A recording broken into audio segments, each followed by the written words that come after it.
اس وقت میں مخلصی کی تاریخ کی نویں کتاب کے موضوع پر مطالعہ کا جائزہ پیش کروں گا، اور اس کتاب کا عنوان ہے مہیب جلال کا بھید، خیمہ اجتماع اور عہد کا صندوق۔ اور اس مطالعے سے آپ کے پاس ایک عمومی جائزہ آ جائے گا کہ خیمہ اجتماع کی کیا اہمیت ہے اور مسیح یسوع کے وسیلہ سے مخلصی کی راہ کس طرح پیدا ہوئی، اور اس کا تعلق ہماری مخلصی سے ہے۔ بس مطالعہ کا عنوان ہے خیمہ اجتماع، مخلصی کی راہ۔ خروج 25 باب 8 اور 9 آیت پڑھیں گے۔ اور وہ میرے لیے ایک مقدس بنائیں تاکہ میں ان کے درمیان سکونت کروں، اور مسکن اور اس کے سارے سامان کا جو نمونہ میں تجھے دکھاؤں ٹھیک اسی کے مطابق تم مجھ سے بنانا۔ خدا نے موسیٰ کو اس وقت خیمہ اجتماع بنانے کے لیے ہدایت دی جب وہ 6 بار پہاڑ پر گیا۔ موسیٰ کو خدا سے باتیں کرنے کے لیے پہاڑ پر جانا پڑتا تھا، لیکن اس خیمہ اجتماع کے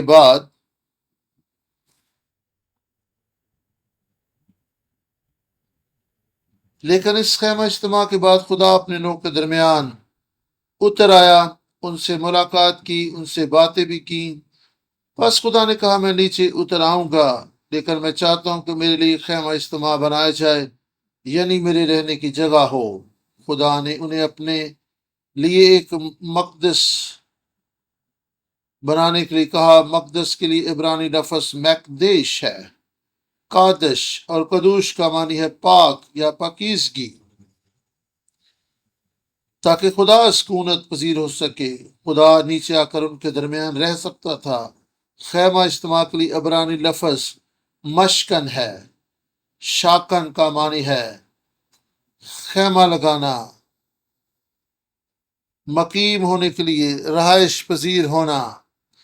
رہائش پذیر ہونے کے لیے خیمہ لگانا، عارضی طور پر رہنے کے لیے خیمہ لگانا۔ مشکن کا معنی ہے رہنے کی جگہ۔ جب خدا کے رہنے کی جگہ مل جاتی ہے، یہ شکائنہ جلال ہے، وہاں پر جلال اور پاکیزگی آ جاتی ہے۔ یہاں سے ہی لفظ شکائنہ نکلا ہے، اور یہ خدا کے رہنے کی جگہ ہے۔ سرپوش کے اوپر خیمہ اجتماع تھا تاکہ وہ اپنے لوگوں سے ملاقات کر سکے، ان سے باتیں کر سکے اور انہیں ہدایت اور رہنمائی دے سکے۔ خروج 29 باب 43 سے 46 آیت تک خدا فرماتا ہے کہ میں ان کے درمیان رہوں گا۔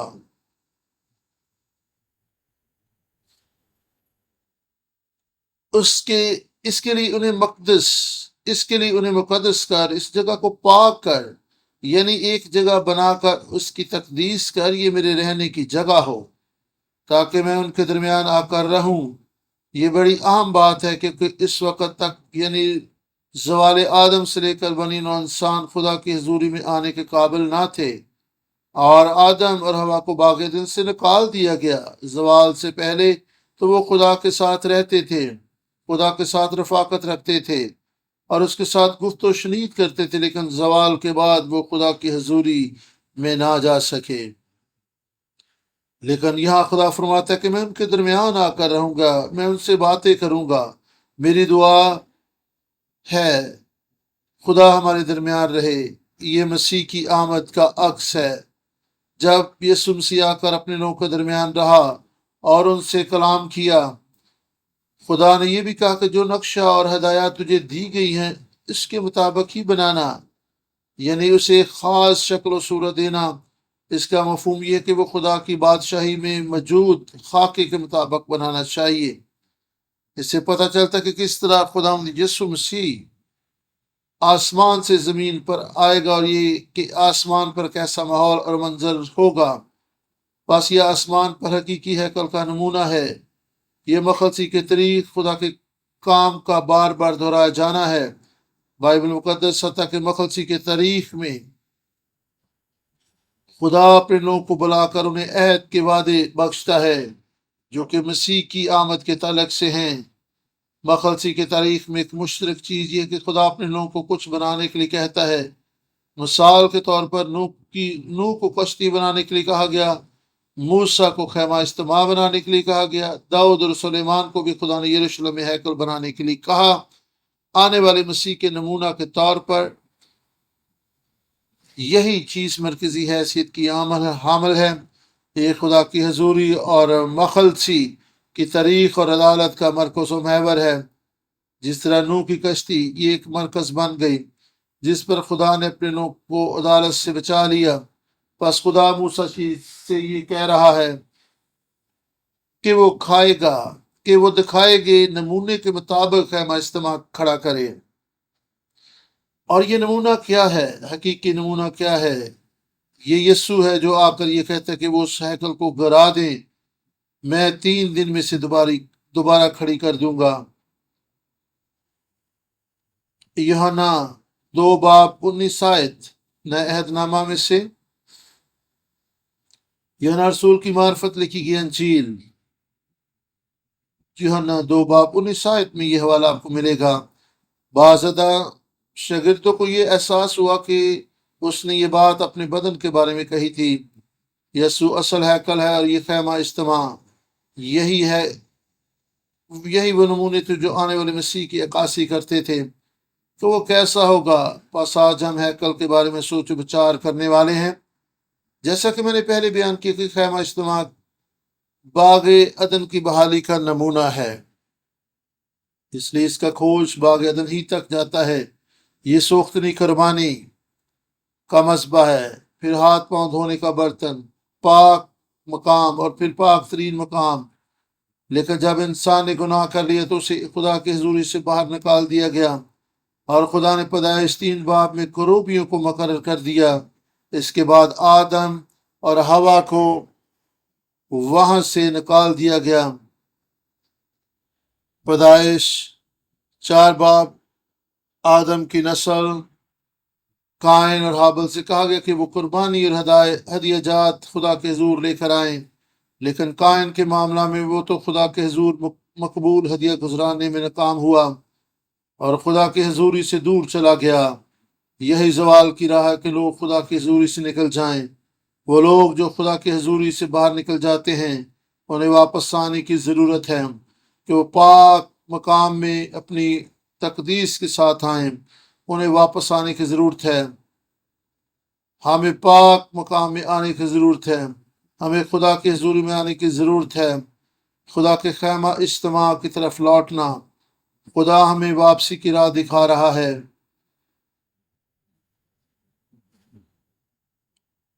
ہمیں دروازے سے داخل ہونے کی ضرورت ہے۔ ہمیں سوخت نکلوانے کے مذبح اور ہاتھ پاؤں دھونے کی جگہ سے گزرنا ہوگا۔ ہمیں خدا کی حضوری میں جانا ہوگا جہاں پر ہم حیات کے درخت میں سے دوبارہ پھل کھا سکیں۔ آئن چیزوں پر باری باری غور و فکر کریں۔ ہم وہاں کیسے پہنچیں گے؟ یسوع ہمارا راستہ ہے۔ خیمہ اجتماع اگرچہ یہ عہد عتیق میں دیا گیا تھا لیکن اس بات کی عکاسی کرتا ہے کہ ہم یسوع سے ملاقات کر سکیں اور واپسی کی راہ پر گامزن ہو سکیں، جیسا کہ یوحنا 14:6 میں لکھا ہے۔ یہ نئے عہد نامہ میں یوحنا کی انجیل کے 14:6 میں خداوند یسوع مسیح کے تعلق سے خداوند یسوع مسیح نے اپنی ذات اقدس کے تعلق سے کہا،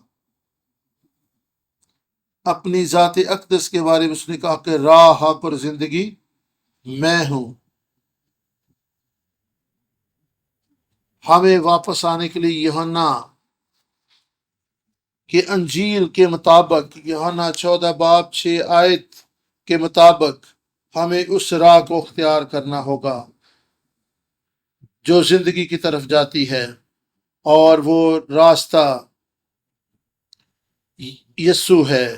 یوحنا 14:6 میں بائبل مقدس بیان کرتی ہے، خدا یسوع مسیح کے منہ کا یہ کلام ہے کہ وہ راہ، حق اور زندگی ہے۔ اس لیے ہمیں اسی راہ سے گزر کر زندگی تک پہنچنا ہے۔ یوحنا 14:6 یسوع راستہ ہے۔ ہمیں واپس آنے کے لیے یوحنا 1:14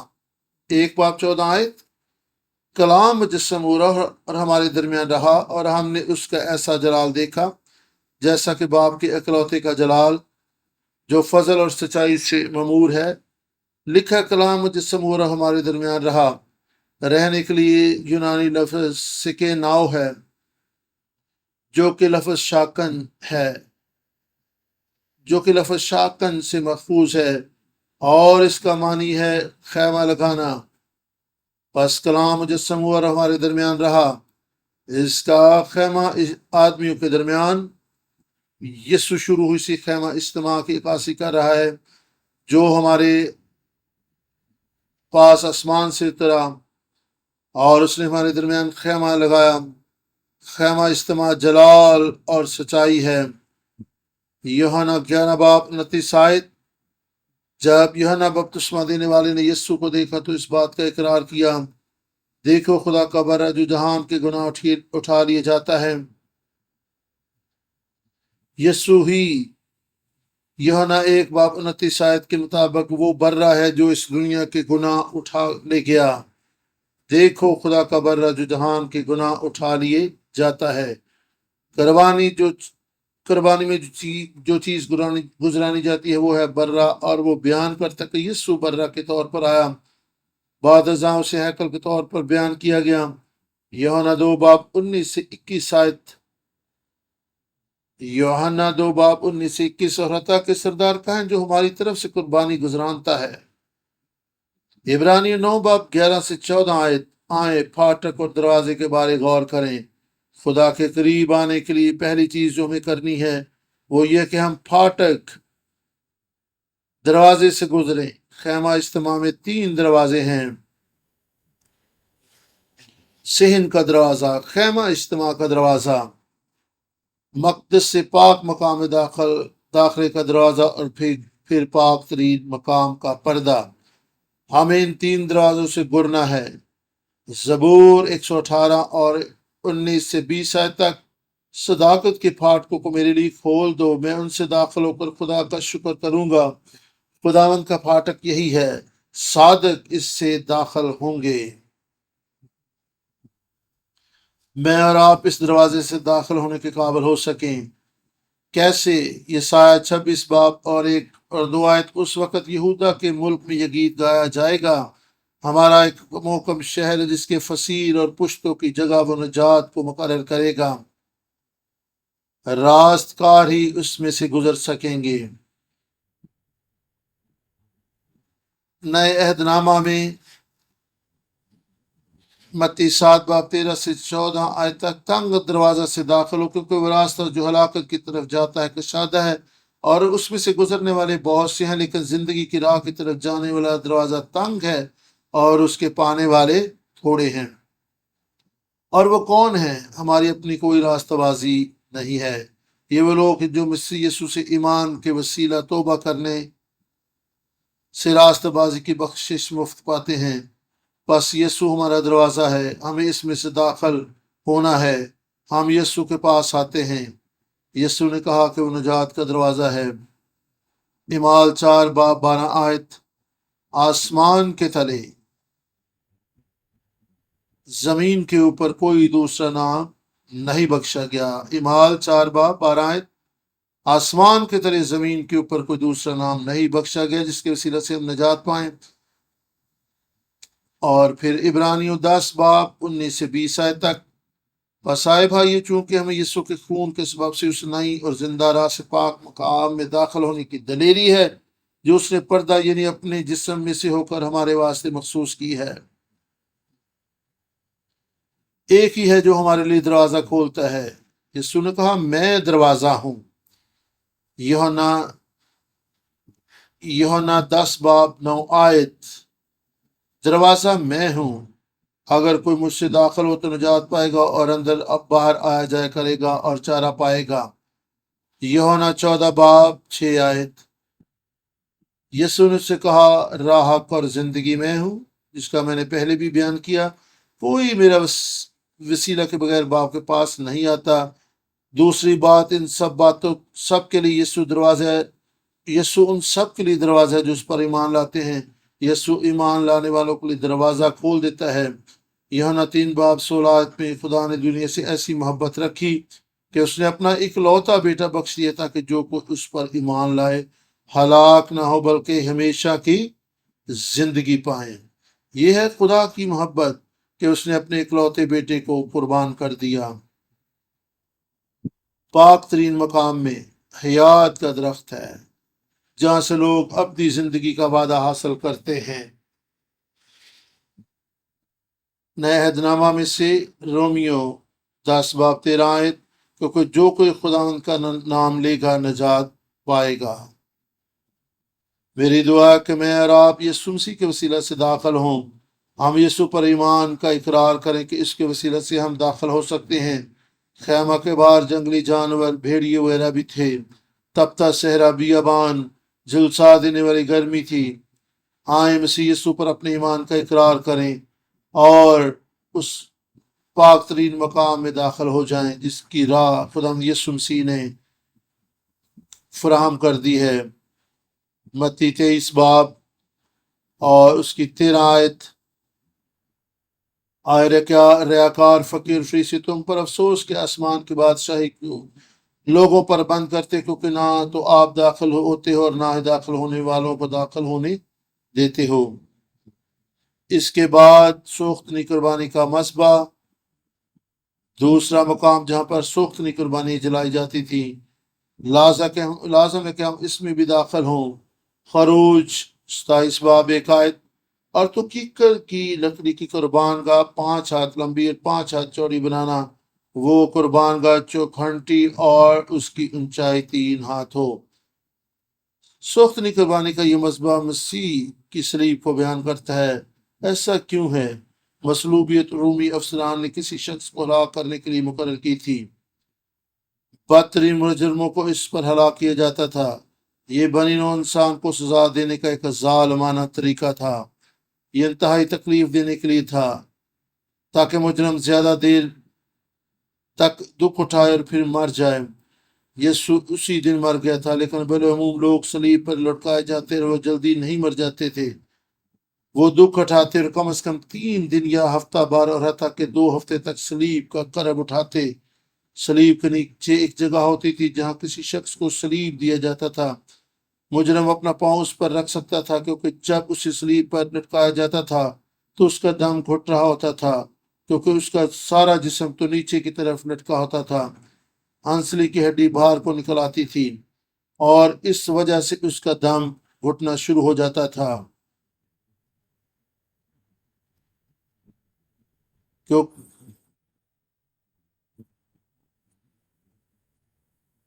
اس کی ہمت جواب دے جاتی تھی۔ وہ صلیب کے نچلے حصہ پر پاؤں رکھنے والی جگہ پر پاؤں سے زور لگا کر اوپر ہو جاتے اور یوں سانس لینے کے قابل ہو جاتے تھے۔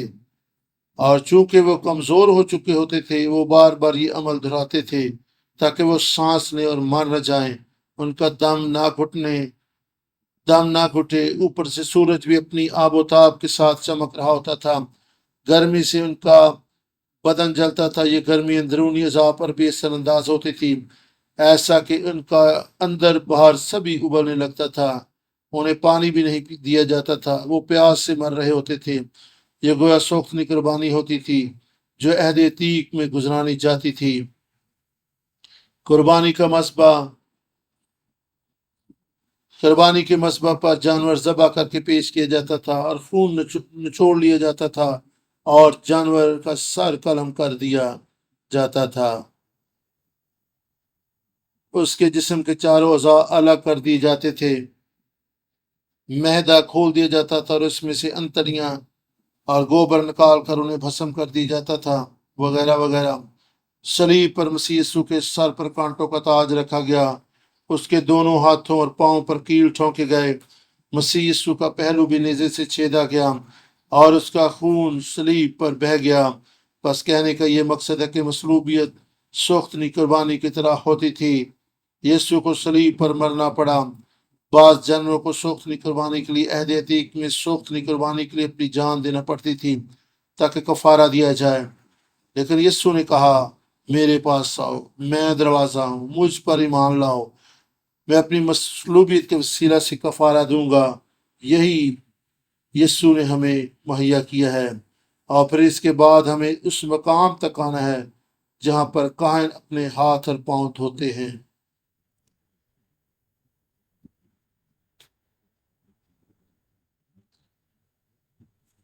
یہ مصلوبیت سوختنی قربانی کی تصویر کشی ہے۔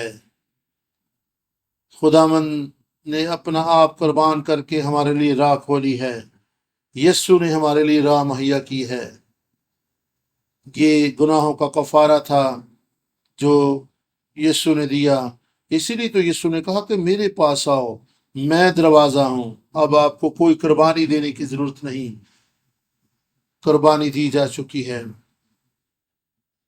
یسوع ہی ہمیں پاک کرتا ہے۔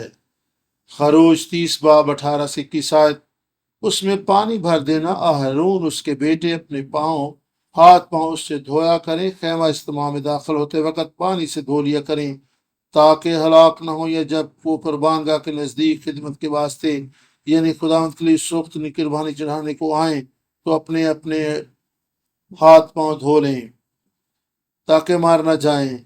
یہ اس کی اولاد کے لیے نسل در نسل ہوگا۔ پاک مقام میں داخلے سے قبل انہیں ہاتھ پاؤں دھونے کی ضرورت ہے۔ یسوع نے کہا وہ زندگی کا پانی ہے، یوحنا 3 باب اور 5 آیت۔ یسوع نے نیقودیمس سے کہا تھا کہ آسمان کی بادشاہی میں داخل ہونے کے لیے روح اور پانی سے پیدا ہونا ضرور ہے۔ روح اور پانی سے پیدا ہونا، پانی تو ہمارے گناہ کو دھو ڈالتا ہے، لیکن یسوع مسیح نے یوحنا کی انجیل کے 4 باب 14 میں مزید وضاحت کی۔ یسوع نے سامری عورت سے مخاطب ہو کر کہا، مگر جو کوئی اس پانی اس میں سے پیے گا جو میں اسے دوں گا، وہ اب تک پیاسا نہ ہوگا، بلکہ جو پانی میں سے دوں گا اس میں ایک چشمہ بن جائے گا جو ہمیشہ کی زندگی کے لیے جاری رہے گا۔ یوحنا 7 باب 37 آیت۔ پھر عید کے آخری دن جو خاص دن ہے، یسوع کھڑا ہوا اور پکار کر کہا، اگر کوئی پیاسا ہو تو میرے پاس آ کر پیے، جو مجھ پر ایمان لائے گا اس کے اندر جیسا کہ کتاب مقدس میں آیا ہے زندگی کے پانی کی ندیاں جاری ہو جائیں گی۔ اس نے یہ بات اس روح کی بابت کہی جسے وہ پانے کو تھے، جو اس پر ایمان لائے، کیونکہ روح اب تک نازل نہیں ہوا تھا، اس لیے یسوع ابھی اپنے جلال کو نہیں پہنچا تھا۔ خیموں کی عید کے دوران لوگ پانی کے لیے دعا کر رہے تھے تاکہ انہیں سال بھر پانی میسر ہو۔ 30 آیت کو غور کریں، یسوع ہے وہ زندگی کی روٹی جو آسمان سے اتری، پاک مقام جہاں پر ہم روٹی حاصل کرتے ہیں اور نور کی برکت پاتے ہیں۔ اور یہ روٹی کیا ہے؟ یسوع ہی آسمان سے اترنے والی روٹی ہے۔ یسوع نے کہا، میں وہ زندگی کی روٹی جو آسمان سے اتر کر زندگی بخشتی ہے۔ یوحنا 6 باب 51 آیت میں وہ زندگی کی روٹی جو آسمان سے اتری، اگر کوئی اس روٹی میں سے کھائے تو اب تک زندہ رہے گا، لیکن جو روٹی میں جہان کی زندگی کے لیے دوں گا وہ میرا بدن ہے۔ ہاللیلویہ۔ ہمیں زندگی پانے کے لیے یسوع کے پاس آنا ہوگا۔ یسوع ہی زندگی ہے، یسوع ہی نجات کا ذریعہ ہے۔ یاد رکھیں، خدا یسوع مسیح نے اپنا بدن پیش کیا اور کہا، یہ وہ میرا بدن ہے جو روٹی کو پیش کرتا ہے، جس طرح بیابان میں بنی اسرائیل کو مان دیا گیا۔ یسوع ہی وہ زندگی کی روٹی ہے جو آسمان سے اتری ہے۔ مکاشفہ 8 باب 3 اور 4 آیت، پھر ایک اور فرشتہ سونے کا اونٹ سوز لیے ہوئے آیا اور قربان گاہ کے اوپر کھڑا ہوا، اور اس کو بہت سا اونٹ دیا گیا تاکہ سب مقدسوں کی دعاؤں کے ساتھ اس سنہری قربان گاہ پر چڑھائے جو تخت کے سامنے ہے، اور اس اونٹ کا دھواں فرشتہ کے ہاتھ سے مقدسوں کی دعاؤں کے ساتھ خدا کے سامنے پہنچ گیا۔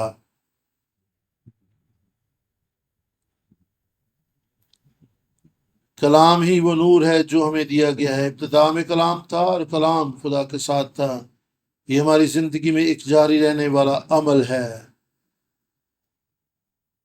ہمیں کلام کو لینا ہے، ایمان کی زندگی میں درجہ بدرجہ آگے بڑھنا ہے، جہاں ہمارے گناہ معاف ہوتے ہیں، ہم نجات پاتے ہیں، روح القدس کے پانے کے بعد ہم خدا کے کلام کے فہم و ادراک میں ترقی کرتے ہیں۔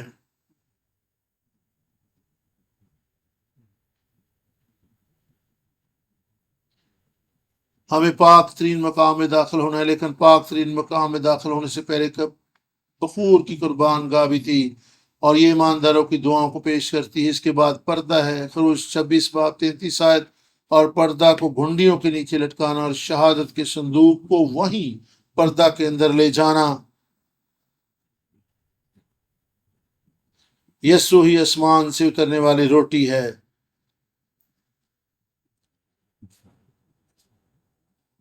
پاک ترین مقام پر ہمیں زندگی کی روٹی ملتی ہے۔ یسوع نے کہا کہ میں ہوں وہ زندگی کی روٹی جو آسمان سے اتر کر، یہ زندگی کی روٹی یسوع ہی دیتا ہے۔ یسوع ہی زندگی کی روٹی ہے، اور یسوع نے واضح کہہ دی کہ اگر تم میرا بدن نہ کھاؤ اور میرا خون نہ پیو تو تم میں زندگی نہیں ہے۔ اور یسوع ہی اپنا بدن پیش کرتا ہے۔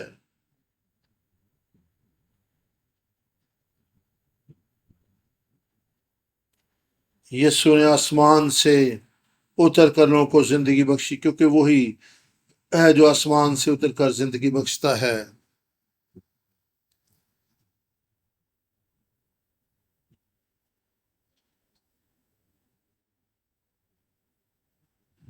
اور پھر خدا نے کہا کہ وہ چراغ دان بنائیں،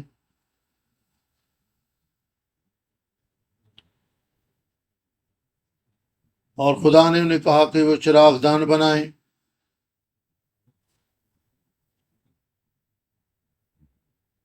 یسوع زندگی کا نور ہے۔ یوحنا 1:4 میں لکھا ہے، اس میں زندگی تھی اور وہ زندگی آدمیوں کا نور تھی۔ نور زندگی ہے جو آسمان سے نازل ہوتا ہے۔ یہ انجیل میں بہت ہی عام موضوع ہے، خاص طور پر یوحنا کی انجیل میں بیان کیا گیا کہ یسوع نور ہے۔ تخلیق میں نور ہی وہ پہلی چیز تھی جسے پیدا کیا تھا۔ نور سورج ہے جو فطری طور پر اس دنیا کو روشن رکھتا ہے۔ یہ خدا کی جلال کا نور ہے۔ یسوع خدا کے کلام کا نور ہے۔ یہ وہ نور ہے جو آسمان کی بادشاہی سے صادر ہوتا ہے۔ یہی وہ روشنی ہے جو زندگیوں کو بدل کر رکھ دیتی ہے۔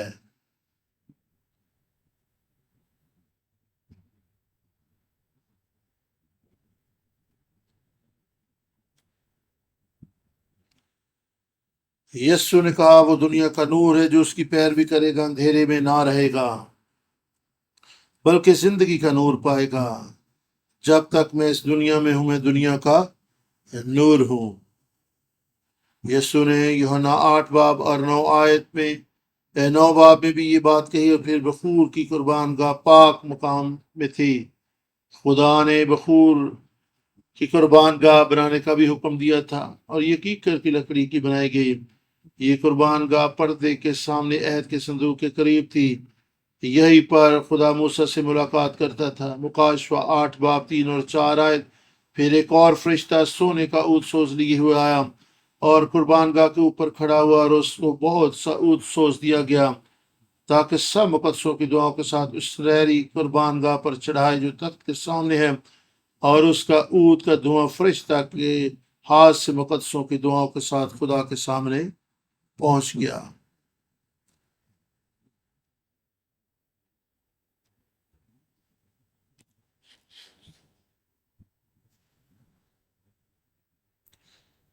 کلام ہی وہ نور ہے جو ہمیں دیا گیا ہے۔ ابتدا میں کلام تھا اور کلام ہی نور تھا۔ یہ ہماری زندگی میں جاری رہنے والا عمل ہے، ایمان کی زندگی میں درجہ بدرجہ آگے بڑھنے والا عمل، جہاں ہمارے گناہ معاف ہونے کے بعد نجات پانے اور روح القدس پانے کے بعد ہم خدا کے کلام میں ترقی کرتے ہیں۔ ہمیں خدا کے کلام کو کھانا ہے، ہمیں خدا کے کلام پر ایمان رکھنا ہے اور اسے سمجھ بوجھ کے ساتھ اپنی زندگی میں قبول کرنا ہے۔ ہمیں پاک ترین مقام میں داخل ہونا ہے، لیکن پاک ترین مقام میں داخل ہونے سے پہلے بخور کی قربان گاہ تھی۔ یہ ایمانداروں کی دعاؤں کو پیش کرتی ہے، اور اس کے بعد پردہ، خروج 26 باب 33 آیت، اور پردہ کو گھنڈیوں کے نیچے لٹکانا اور شہادت کے صندوق کو وہی پردہ کے اندر لے جانا، اور پردہ تمہارے لیے پاک مقام کو پاک ترین مقام سے الگ کرے گا، لیکن یسوع نے ہمارے لیے پردہ کھول دیا تھا کہ ہم داخل ہو سکیں۔ مرکز 15 باب 37 سے 38 آیت تک۔ پھر یسوع نے بڑی آواز سے چلا کر دم دے دیا، اور مقدس کا پردہ اوپر سے نیچے تک پھٹ کر 2 ٹکڑے ہو گیا۔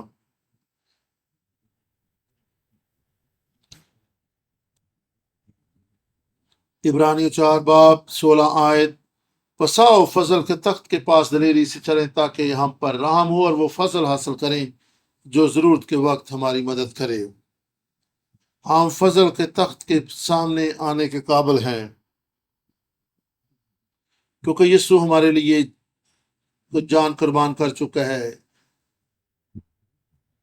یسوع مر گیا، اس کا بدن ہمارے لیے نوچا گیا، اس طرح وہ بھی اوپر سے نیچے تک، پردہ بھی اوپر سے نیچے تک پھٹ گیا۔ اور پھر آخر میں عہد کا صندوق، خدا نے موسیٰ کو ہدایت دی کہ کس طرح کی لکڑی کا صندوق تیار کرنا ہے، اس کا حجم یعنی لمبائی چڑھائی سب کچھ بتایا گیا۔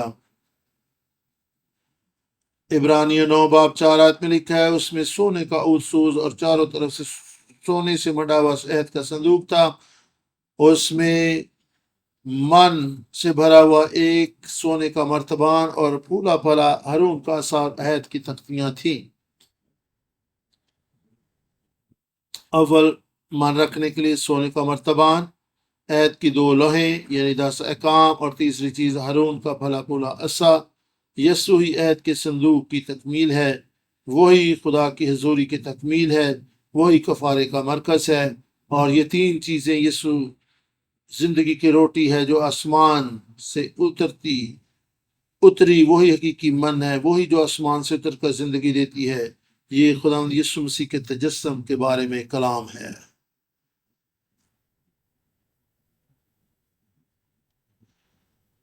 عہد کی 2 لوہیں خدا کے کلام کی معموری کو بیان کرتی ہیں۔ یسوع کلام خدا ہے، وہی سچائی اور فضل ہے، وہی خدا کے کلام کی تکمیل ہے، وہی کلام ہے جو آسمان سے اترا، وہی ابدی زندگی عطا کرتا ہے۔ ہارون کا پھلا پھولا عصا مسیح کے جی اٹھنے کو پیش کرتا ہے۔ یہ ایک مردہ عصا تھا، لیکن لکڑی کی محض ایک چھڑی، لیکن یہ پھلی پھولی یہ مسیح کے جی اٹھنے کو پیش کرتی ہے۔ پس عہد کا یہ صندوق جس پر خدا کی حضوری ٹھہرتی تھی، یسوع جس کے وسیلہ سے ہم آسمانی باپ سے مل سکتے ہیں، اس لیے تو یسوع عہد کا صندوق ہے۔ یسوع نے کہا، میں راہ حق اور زندگی ہوں، کوئی میرے وسیلہ کے بغیر باپ تک نہیں پہنچ سکتا۔ یہ خیمہ اجتماع ہے، یہی وسیلہ ہے جس کے وسیلہ سے ہم باپ تک رسائی حاصل کر سکتے ہیں۔ یسوع دروازہ ہے، یسوع ہمارا کفارہ ہے، یسوع وسیلہ نجات ہے۔ اس نے اپنی قربانی اور کفارہ کے وسیلہ سے راہ کھول دی، وہی راہ ہے کیونکہ وہی ہمیں پاک مقام تک رسائی کا، بلکہ پاک ترین مقام تک رسائی کا حق بخشتا ہے۔ وہی ہمیں اپنا روح عطا کرتا ہے تاکہ ہم سمجھ و فہم حاصل کریں، روٹی کھائیں اور نور حاصل کریں۔ یہ پاک مقام سچائی ہے۔ ہم خدا کے کلام کی سچائی کو سمجھتے ہیں، ہم زندگی کی روٹی یعنی کلام کو سمجھتے اور روشنی حاصل کرنے سے ایسا کرتے ہیں۔ یہ روشنی ہمیں توفیق بخشے گی کہ ہم دیکھ سکیں۔ پس یسوع راہ حق اور زندگی بن گیا، یہی راہ نجات اور مخلصی کا وسیلہ ہے۔ میری دعا ہے کہ میں اور آپ مسیح یسوع کے وسیلہ سے، کلام کے وسیلہ سے اس راہ کو پانے والے ہوں۔ میری اور آپ کی زندگی میں پاک مقام کے فہم و ادراک کو، پاک مقام کا فہم و ادراک حاصل ہو، زندگی کی روٹی کھائیں، کلام کے وسیلہ سے نور حاصل کریں۔ ہم اپنی دعائیں بخور کی مانند پیش کرنے والے ہوں تاکہ فضل کے تخت کے سامنے دلیری سے جانے والے ہوں، اور خدا ہمیں اپنی حضوری میں آنے کا شرف حاصل کرے۔ جب اس کا تخت لگ جاتا ہے تو وہ زندگی بخشتا ہے۔ ہم مسیح یسوع کے وسیلہ سے آسمانی باپ سے ملیں، کیونکہ یسوع ہی وحد وسیلہ نجات ہے، یسوع ہی زندگی کی روٹی ہے، یسوع ہی کلام خدا ہے، یسوع ہی وہ من ہے جو آسمان سے اترا۔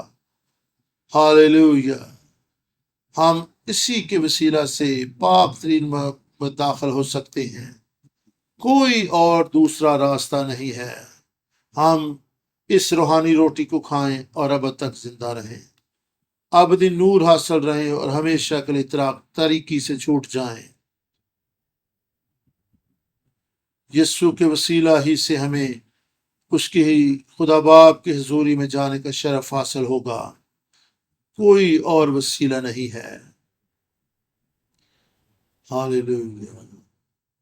آئے ہم دعا کریں۔ آئے آسمانی باپ، تیری شکر گزاری کہ تو نے ہمیں موقع عطا کیا تاکہ ہم سمجھ سکیں کہ یسوع راہ پر زندگی ہے، ہم یسوع مسیح کے وسیلہ سے معافی حاصل کر سکیں، ہم آب حیات کو پائیں، تیرے روح کو حاصل کریں تاکہ ہم تیرے کلام کو سمجھ سکیں، ہم زندگی کی روٹی کھا سکیں، تیرے نور کو حاصل کر سکیں، تیری حضوری میں داخل ہو سکیں، تیرے ساتھ رفاقت رکھ سکیں اور تجھ سے تیری حضوری کو پائیں، تیرے تخت کے وسیلے سے اپنی زندگی پا سکیں۔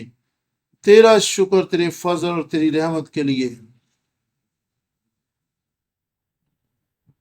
خداوند تیرا شکر ہو کہ تو عظیم خدا ہے جس نے انسان سے محبت رکھی اور اس کے لیے اپنے آپ کو قربان کر دیا۔ تیرے فضل سے ہم برکت پائیں۔ تیرا شکر ہو۔ اس سیمینار کے لیے خداوند تیرا شکر ہو۔ بہت سے لوگ آئے اور انہوں نے سیمینار کے وسیلے سے زندگی پائی۔ اس سیمینار کے وسیلے سے باپ ہمیں توفیق دے کہ تیرے کلام کو حاصل کریں، کیونکہ یہ زندگی بخشتا ہے۔ ہم تیرے کلام اور عجائب کو لیے ہوئے تیار ہو جائیں جو تو کرتا ہے بلکہ ہمارے وسیلے سے کرنا چاہتا ہے، ہم ان کاموں کو یسوع مسیح کے وسیلہ سے کر سکیں، یسوع کے نام میں آمین۔